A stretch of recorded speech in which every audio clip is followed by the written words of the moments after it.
ئەنجا فرعون بەتەنیا خۆی نییە، یەکێکی تری لەگەڵای ناوی هامانە. هامان شەرعێنەری دید و هەڵوێستی فرعونە. هامانە بە خەڵکەکەی ڕاگەیاندووە کە فرعون ئەسڵ و بنەچەیە گەڕێتە بۆ خوای ئامون کە لە ئاسمانە،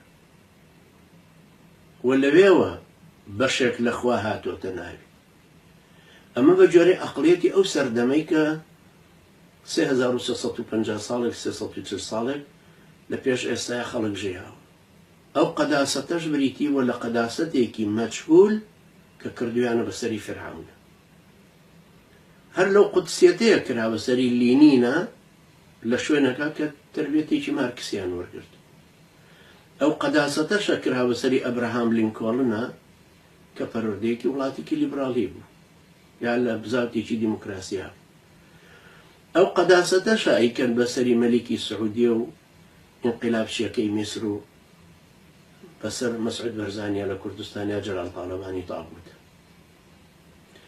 ئەو کەسەی کە ئەم قەداسەتەی ئەداتێ، فرعون بۆ خۆی ناتوانێ بڵێ من مقەدەسم، ناتوانێ بڵێ زۆر پیرۆزم، ئەبێ خەڵکانێکی تر بێن بڵێن ئەمە موسڵمانە کاکەگیان.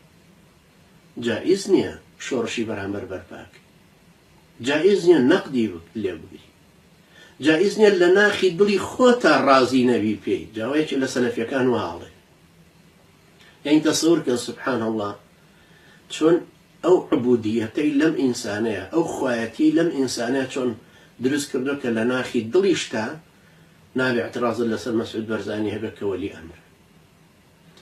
ئەم قەداسەتە فشەیە کە لکاوە بەسەری وەکو خەرمانەیەکی زەرد و جوان و مبارەک کە کراوە بەسەری ئەمە ئیشی هامانەکانە.